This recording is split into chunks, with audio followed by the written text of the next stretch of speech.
Hello student, today we will discuss about biology. Cell, इस chapter का नाम ही है cell the fundamental unit of life.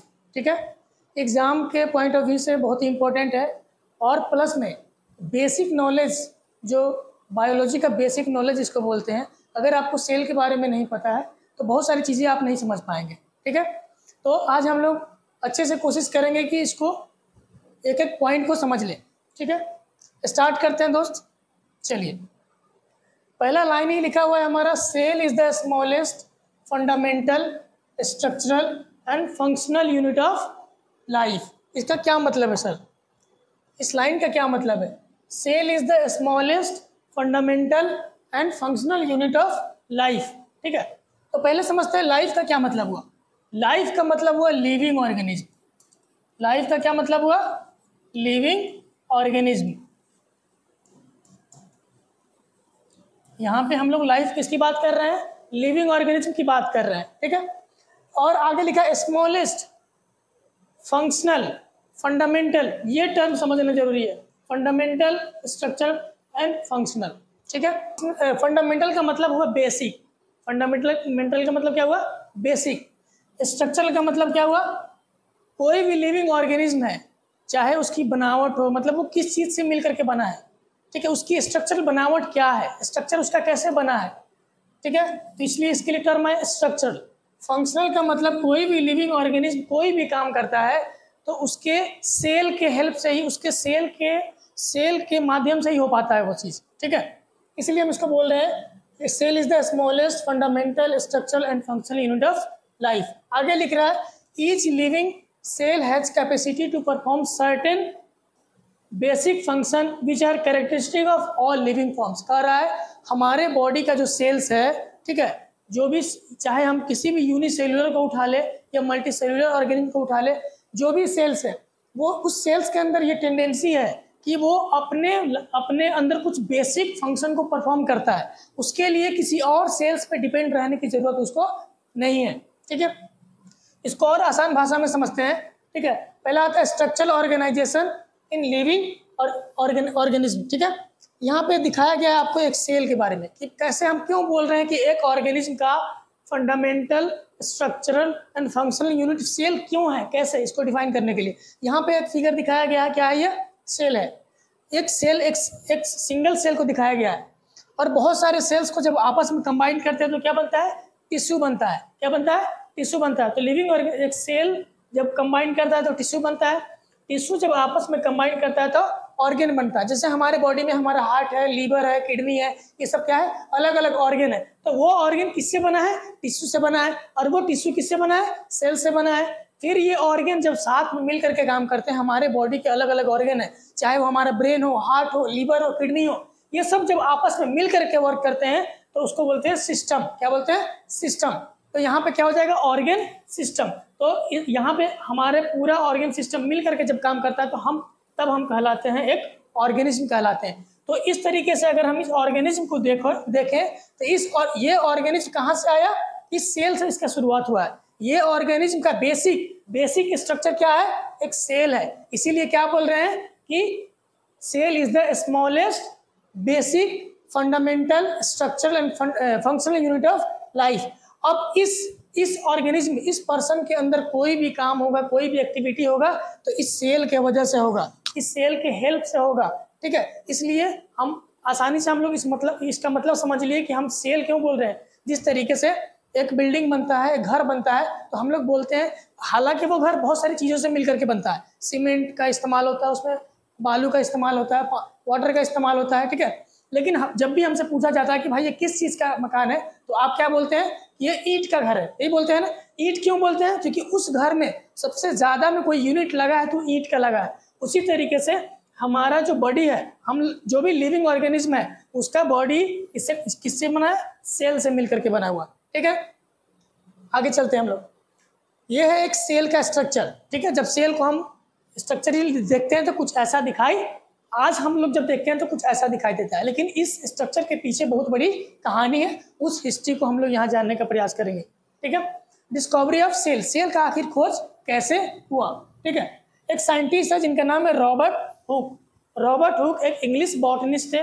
इन्होंने अपने ही डिजाइन किए हुए माइक्रोस्कोप से एक प्लांट है ओक प्लांट, उस प्लांट का जो प्लांट के बाहर में प्लांट का स्टेम जो होता है उस स्टेम के बाहरी लेयर को बार्क बोलते हैं और उस बार्क के बाहरी सेल्स को कॉर्क बोलते हैं। ठीक है, उस कॉर्क को उन्होंने अपने ही द्वारा बनाए गए माइक्रोस्कोप से देखा।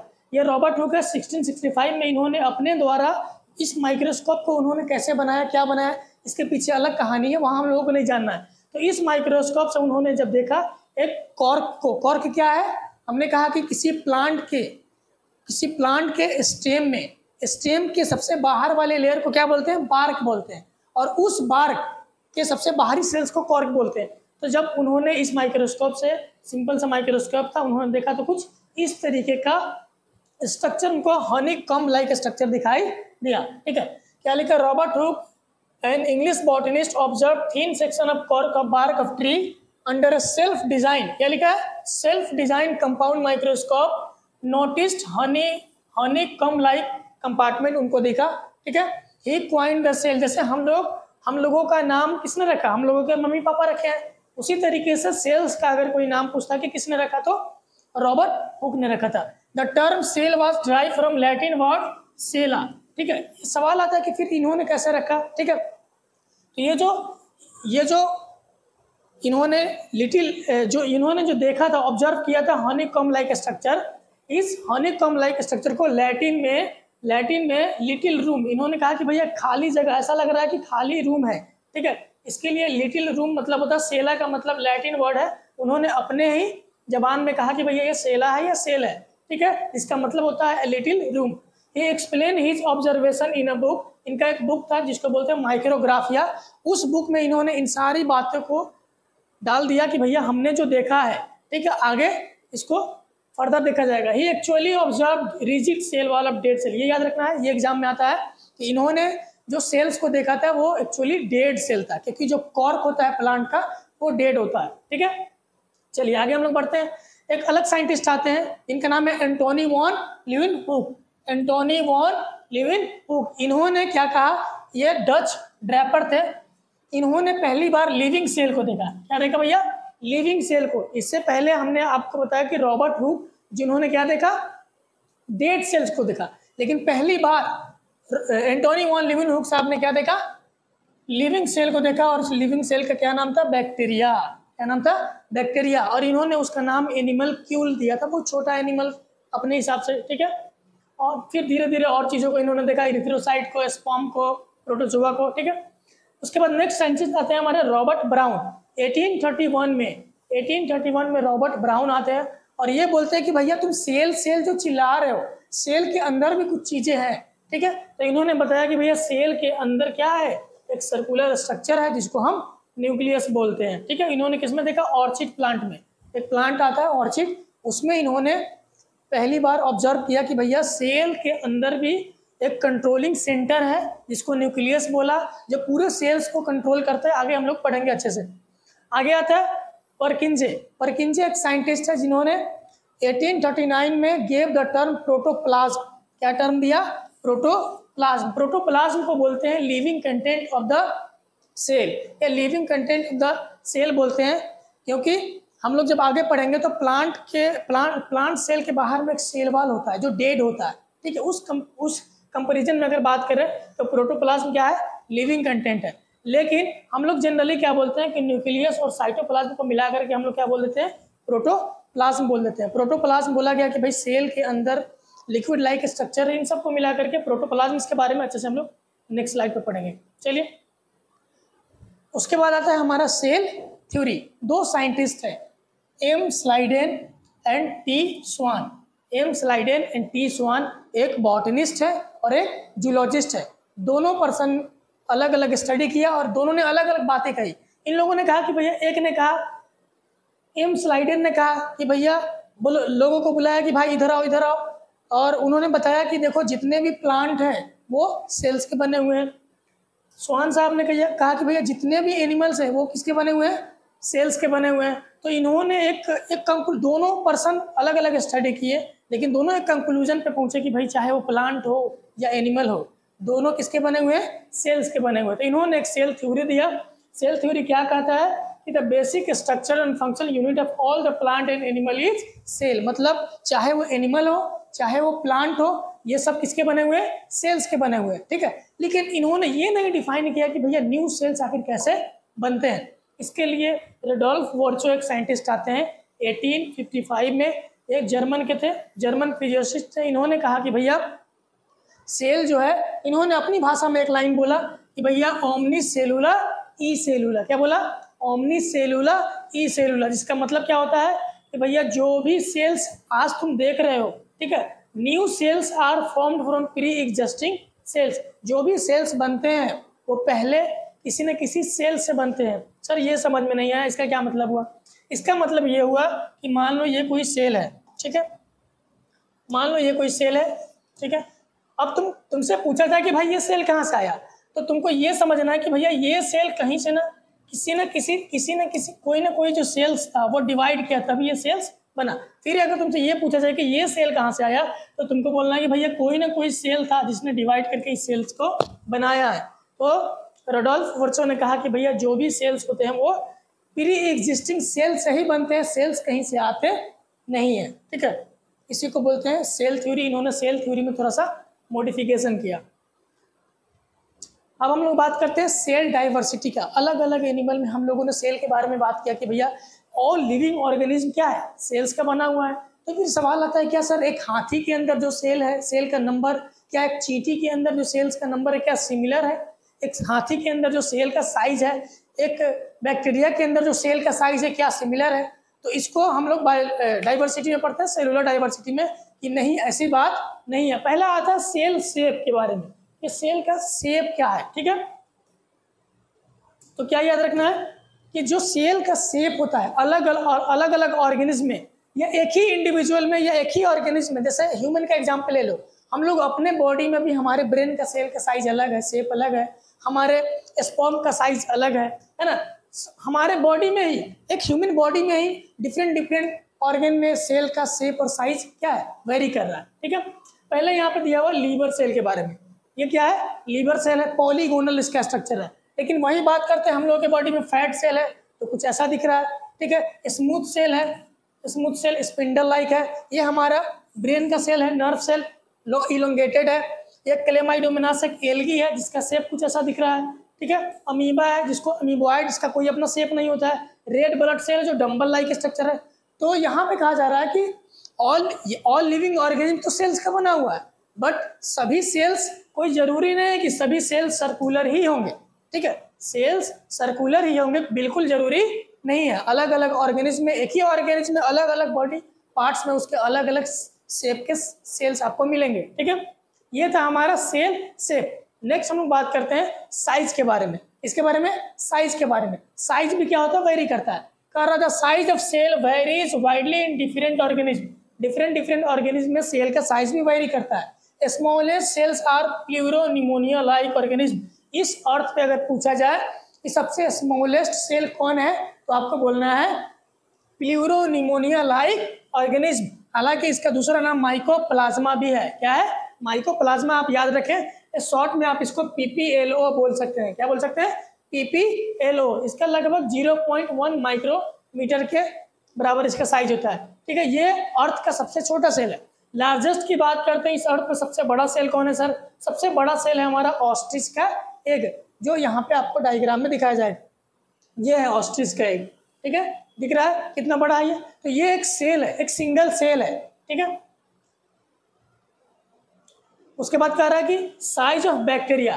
बैक्टीरिया भी क्या है? एक लिविंग ऑर्गेनिज्म है, तो उसके सेल का साइज क्या है? 1 to 10 micrometre. Size of eukaryote, हम लोग यूकैरियोट है, यूकैरियोट में 10 to 100 माइक्रोमीटर है, ठीक है। उसी तरीके से प्लांट में बात करते हैं। प्लांट में कह रहा है सबसे लार्जेस्ट सेल जो है एक ग्रीन एल्गी में मिलता है जिसका नाम है एसिटा बुलेरिया। क्या नाम है? Acetabularia. जो सिंगल सेल ऑर्गेनिज्म है, मेजर अबाउट 6 to 8 सेंटीमीटर, एक ही सेल्स का बना हुआ है, ठीक है। Most of the cells of human body are size between 20 to 30 micrometre. हम लोगों के बॉडी का जो सेल है, मोस्ट ऑफ द उसका जो साइज है 20 to 30 माइक्रोमीटर है, ठीक है। बट में भी स्मॉल, जैसे ब्लड प्लेटलेट्स होता है, उसके बाद ह्यूमन आरबीसी है, हमारा नर्व सेल है जो 3 फीट तक जा सकता है। Nerve cell is the longest size cell about 1 metre, ठीक है। ह्यूमन बॉडी का सबसे लार्जेस्ट सेल अगर बोले तो क्या जाना है, किसके साथ जाना है हमको, नर्व सेल के साथ जाना है, ठीक है। यहाँ से क्वेश्चन आपको एएमयू में जो भी कम्पिटिटिव एग्जाम है वहाँ पे पूछा गया है, ठीक है। चलिए, ये हमारा एसिटाबुलेरिया जो एक प्लांट है, सबसे प्लांट में लार्जेस्ट सेल है ऑस्ट्रिच, अर्थ का सबसे बड़ा सेल है पेपियोलो, सबसे छोटा सेल है बैक्टीरिया, ठीक है। उसके बाद human RBC, platelets, nerve cell है।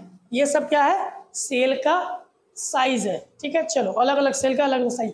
अब आता है कि shape of cell mainly depends upon, कह रहा है कि सेल अलग अलग ऑर्गेनिज्म में जो सेल का साइज है, शेप है, क्यों वेरी कर रहा है भाई, इसका क्या रीजन है। तो अलग अलग रीजन है। पहला कह रहा है स्पेसिफिक फंक्शन इट परफॉर्म, कौन सा सेल कौन सा काम कर रहा है डिपेंड कर रहा है उसके काम पे। अगर वो अलग अलग जो सेल अलग अलग काम कर रहा है उसका शेप भी क्या होगा, अलग अलग हो जाएगा, ठीक है। सरफेस टेंशन हो जाएगा, सरफेस टेंशन अलग अलग, सरफेस टेंशन की वजह से विस्कोसिटी ऑफ द प्रोटोप्लाज्म, जो सेल के अंदर जो प्रोटोप्लाज्म है उसकी विस्कोसिटी क्या है उस पर भी डिपेंड करेगा कि सेल का साइज क्या रहेगा। रिजिडिटी ऑफ सेल कवरिंग, कोई भी सेल है उसके बाहर में सेल, प्लांट सेल में हम लोग सेल वाल की बात करते हैं, एनिमल सेल में सेल मेम्ब्रेन की बात करते हैं। तो जो सेल का कवरिंग है उसकी रिजिडिटी कैसी है इस पर भी डिपेंड करता है कि सेल का शेप कैसा होगा। आगे आता है mechanical pressure of adjoining cells, मतलब हम कह रहे हैं कि टिश्यू, तो टिश्यू में क्या है, एक से ज़्यादा सेल्स आपस में जुड़ते हैं तो टिश्यू कहलाता है। तो जब एक से ज़्यादा सेल्स आपस में जुड़ेंगे तो एक दूसरे के ऊपर प्रेशर लगाएंगे ना। जब एक ही बेंच पे 5 बच्चे को बैठा देंगे तो एक दूसरे को धक्का देंगे, जिससे क्या होगा, जिससे गैदरिंग होगा। उसी तरीके से सेल्स, अगर सेल्स कहीं पे मान लो हमारे बॉडी में कहीं पे गांठ हो गया, सेल्स ज़्यादा है वहाँ पे, तो क्या होगा, ट्यूमर के फॉर्म में निकल जाएगा। उसी तरीके से कह रहा है कि मैकेनिकल प्रेशर पे डिपेंड करता है कि सेल का शेप और साइज क्या होगा। अब आता है टाइप्स ऑफ ऑर्गेनिज्म। हमने कहा कि भैया डिफरेंट ऑर्गेनिज्म में या एक ही ऑर्गेनिज्म में डिफरेंट शेप के, साइज के और सेल के नंबर वेरी हो सकते हैं, ठीक है। इसमें नंबर की बात करते हैं, नंबर की अगर हम लोग बात करते हैं तो हो सकता है कोई ऑर्गेनिज्म एक ही सेल का बना हो, या हो सकता है कोई ऑर्गेनिज्म एक से ज़्यादा का सेल्स का बना हो, ठीक है। कह रहा पहला आता है यूनिसेल्युलर ऑर्गेनिज्म, वैसा ऑर्गेनिज्म जो सिर्फ एक सेल का बना हो, ठीक है। कह रहा those organism which are from only one cell these are generally microscopic organism. Generally देखा गया है कि जो ऑर्गेनिज्म एक सेल्स का बना है, ठीक है, और वो एक सेल्स का एक यूनिसेलुलर है, ठीक है, वो क्या होता है, जनरली माइक्रोस्कोपिक होता है। आगे कह रहा है इन देम, इसमें क्या होता है, division of labour is between the cell organism. हम लोग आगे पढ़ेंगे सेल्स के अंदर बहुत सारे स्ट्रक्चर पड़े होते हैं, ठीक है, इम्बेडेड होते हैं उसके साइटोप्लाज्म में। उस स्ट्रक्चर को हम लोग सेल ऑर्गेनिल्स बोलते हैं। तो सेल ऑर्गेनिल्स, जो ऑर्गेनिज्म खुद ही एक सेल्स का बना हुआ है, तो उसके अंदर क्या होगा, सेल ऑर्गेनिल्स के बीचों में काम का बंटवारा होगा कि भैया ये इंडोप्लाज्मिक रेटिकुलम है तो तुम प्रोटीन बना लो, तुम गोल्जी बॉडी हो तो तुम कुछ और काम कर लो, माइटोकॉन्ड्रिया हो तो एटीपी बना लो। मतलब इससे हमारे बॉडी में क्या होता है, मल्टी सेलुलर में क्या होता है कि हमारे बॉडी में अलग अलग ऑर्गन है अलग अलग काम करने के लिए, लेकिन कोई ऑर्गन एक ही सेल्स का बना हुआ है तो उसके पास ना ही टिश्यू होगा ना ही ऑर्गन होगा। तो भैया एक सेल्स का बना है तो हम कैसे काम करें, तो वो सेल क्या करेगा, अपने सेल के अंदर जो उसका सेल ऑर्गेनिल्स है वही अपने काम को क्या करेगा, बांट लेगा, लेबर ऑफ डिवीजन मिलेगा, ठीक है। कह रहा है जैसे माइटोकॉन्ड्रिया क्या करेगा, सेलुलर रेस्पिरेशन कर लेगा, क्लोरोप्लास्ट क्या कर लेगा, फोटोसिंथेसिस कर लेगा। एग्जाम्पल की बात करते हैं तो हम लोग प्रोटोजोआ में आते हैं, amoeba, paramecium, east, bacteria, Euglena, और भी सारे एग्जाम्पल है। यूग्लिना के बारे में एक और बात याद रखना है कि ये एक तरीके से जब इसको लाइट मिलता है तो ये फोटोसिंथेसिस भी कर लेता है, और जब लाइट नहीं मिलता है, ठीक है, तो ये हेटरोट्रॉप की तरह भी रहता है। मतलब ये ऑटोट्रॉपिक भी लाइफ गुजारता है और हेटरोट्रॉपिक भी लाइफ गुजारता है, ठीक है। चलो, ये रहा हमारा कुछ ऑर्गेनिज्म, जैसे ये क्लेमाइडोमोनास है, एल्गी है, यूग्लिना, अमीबा, पैरामीशियम, ये सब क्या है, यूनिसेलुलर ऑर्गेनिज्म में एक ही सेल्स का बना हुआ है, एक ही सेल में इसके सारे सेल ऑर्गेनिल्स हैं। ये क्या करेंगे, ये लोग आपस में ही काम को क्या कर लेंगे, बांट लेंगे, ठीक है। तो labour of division cell organelles के बीच में है, ना कि ऑर्गेन के बीच में है। चलो अब हम लोग बात करते हैं मल्टी सेलुलर। कह रहा those organism which are formed by many cells, मतलब बहुत सारे सेल्स, एक से ज़्यादा सेल्स अगर मिलते हैं तो, ठीक है। जैसे मेटा जो हम लोग बोलते हैं, हायर प्लांट हो गया, एनिमल हो गया, ये सब क्या है, मल्टी सेलुलर ऑर्गेनिज्म है। कर in them labour of division is between different cells of tissue और ऑर्गन। इसमें क्या होता है, जो काम का बंटवारा होता है, लेबर ऑफ डिवीजन होता है, या तो वो सेल्स के बीच में होगा, या टिश्यू के बीच में होगा, या ऑर्गन के बीच में होगा, ठीक है। यहाँ पे क्या है, क्योंकि यहाँ पे एक सेल्स नहीं है, बहुत सारे सेल्स हैं, ठीक है। जैसे एग्जांपल हम लोग देखते हैं, इंसेक्ट हो गया, इंसेक्ट भी हमारा मल्टी सेलुलर है, ह्यूमन बॉडी, प्लांट बॉडी, ये सब क्या है, मल्टी सेलुलर ऑर्गेनिज्म है। चलो अब हम लोग बात करते हैं स्ट्रक्चर, एक सेल के बारे में पढ़ते हैं। अभी हम लोग एक ओवरऑल आइडिया जान रहे थे कि भाई सेल है क्या, क्यों इसको स्मॉलेस्ट स्ट्रक्चरल फंक्शनल यूनिट बोलते हैं, ठीक है। फिर हमने पढ़ा कि इसका हिस्ट्री पढ़ा, डिस्कवरी कौन कौन किसने कैसे इसको डिस्कवर किया। फिर हमने क्या पढ़ा, इसका सेलुलर डाइवर्सिटी पढ़ा कि भाई शेप, साइज, नंबर कैसे वेरी करता है। अब हम लोग एक सेल के बारे में पूरी तरीके से पढ़ने का प्रयास करते हैं डिटेल में। कह रहा है cells are very widely in their shape, size and function, but all them have similar basic structure function. कह रहा है कि हम लोगों ने बात किया कि अलग अलग ऑर्गेनिज्म में अलग अलग शेप, साइज, नंबर में सेल वेरी कर रहे हैं, लेकिन सबका जो बेसिक एक स्ट्रक्चर है ना, जैसे हम लोग आदमी की बात करते हैं, कोई आदमी मोटा है, कोई पर्सन पतला है ना, कोई पर्सन मोटा है, कोई पतला है, कोई लंबा है, कोई नाटा है ना, कोई मेल है, कोई फीमेल है, बट सब में अगर हम एक बेसिक बनावट देखें तो सब में एक ही हार्ट है, एक ही लीवर है, 2 किडनी है, 2 लंग्स है ना। उसी तरीके से कह रहा है कि सेल्स जो है वो वेरी करते हैं अपने शेप में, साइज में, नंबर में, बट उनमें जो बेसिक स्ट्रक्चर है वो सिमिलर है सब में, ठीक है। क्या होगा भाई, तो सेल के बाहर में आपको क्या मिलेगा, एक कवरिंग मिलेगा जिसको बोलते हैं प्लाज्मा मेम्ब्रेन। हम लोग सेल्स को 3 पार्ट में डिवाइड करके पढ़ेंगे ताकि आसान हो जाए। तो पहला हम लोग बात करते हैं, किसी सेल्स को देखते हैं, एक मान लो एक रफली डायग्राम है, एक सेल है ये, तो इस सेल्स के सबसे बाहर में जो लेयर है वो क्या है, सेल मेम्ब्रेन इसी को बोलते हैं, प्लाज्मा मेम्ब्रेन इसी को बोलते हैं, या प्लाज्मा लेमा भी इसी को बोलते हैं।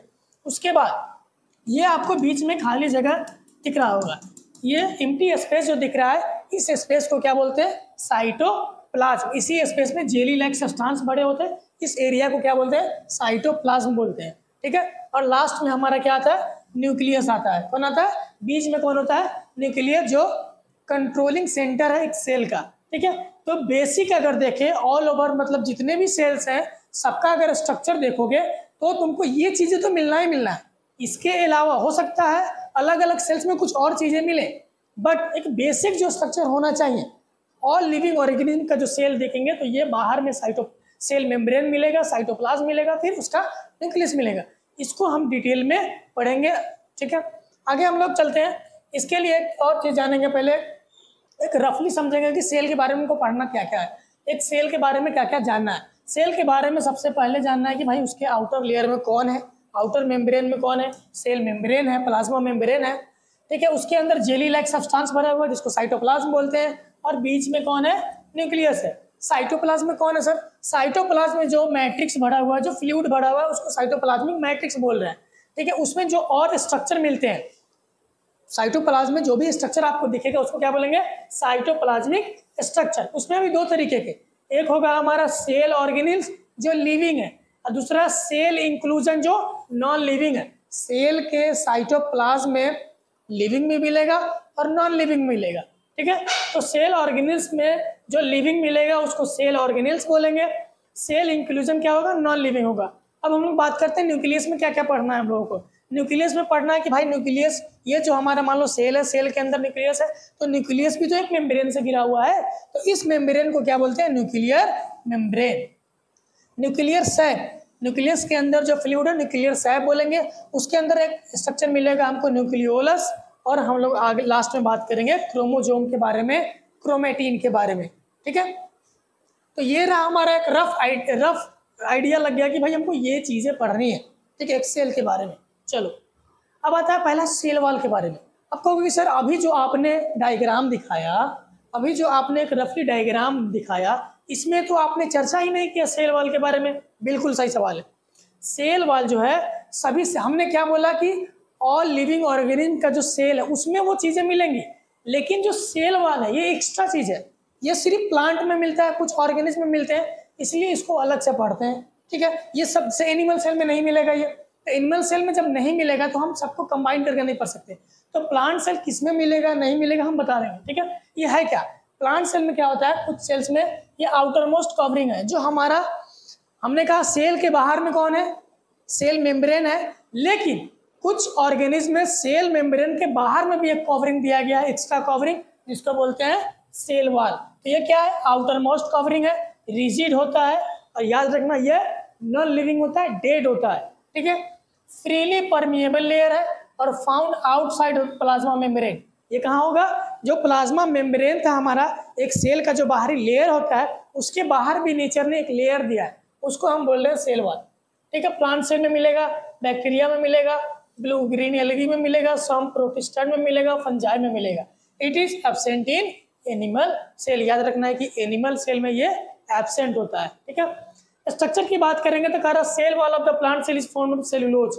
ये ऑब्जेक्टिव में एक बार नहीं 1000 बार पूछा गया है, चाहे वो बोर्ड का एग्जाम हो या कॉम्पिटिटिव एग्जाम हो, ये पूछेगा आपसे। तो याद रखना है कि जो प्लांट सेल है उसका जो सेल वॉल, प्लांट सेल का सेल वॉल सेलुलोज का बना होता है। ठीक है, बैक्टीरिया की बात करेंगे तो बैक्टीरिया का जो सेल वॉल है वो पेप्टाइडोग्लाइकन का बना होता है। फंजाई में अगर देखेंगे तो काइटिन का बना होता है। अब इसका फंक्शन समझते हैं कि सर सेल के बाहर में जो लेयर था उसको सेल मेम्ब्रेन बोलते हैं, प्लाज्मा मेम्ब्रेन बोलते हैं, उसका तो फंक्शन हमको पता है सर, बाहर में है तो प्रोटेक्शन देगा, लेकिन ये एक्स्ट्रा कवरिंग की क्या जरूरत पड़ी। ठीक है, तो इसको समझते हैं। कह cell wall is a protective, ये सेल मेम्ब्रेन को भी क्या करेगा, प्रोटेक्ट करेगा और सपोर्ट करेगा, एक तरीके से सपोर्टिव कोट है। It also provide definite shape to the cell, cell को एक डिफिनिट शेप देता है। प्रोवाइड मैकेनिकल स्ट्रेंथ, सेल को एक मैकेनिकल पावर देता है कि भाई तुमको मजबूती देता है एक सेल को। It is freely permeable to many substance. आगे पढ़ेंगे सेल मेम्ब्रेन के बारे में कि सेल मेम्ब्रेन हमारा सिलेक्टिव परमिएबल होता है। एक सेल के अंदर कोई भी मॉलिक्यूल, कोई भी मटेरियल ऐसे ही नहीं जा सकता है, उसको सेल मेम्ब्रेन से क्या होता है, परमिशन लेना पड़ता है। ठीक है, सेल मेम्ब्रेन जिसको अलाउड करेगा वही जाएगा। बट याद रखना है कि जो हमारा सेल वॉल है ये फ्रीली परमिएबल है कुछ बहुत सारे मॉलिक्यूल के लिए, सब्सटेंस के लिए। ठीक है, तो इस वीडियो में हम लोग यहीं तक रहेंगे। नेक्स्ट वीडियो में हम लोग बात करेंगे सेल मेम्ब्रेन के बारे में, साइटोप्लाज्म के बारे में, न्यूक्लियस के बारे में।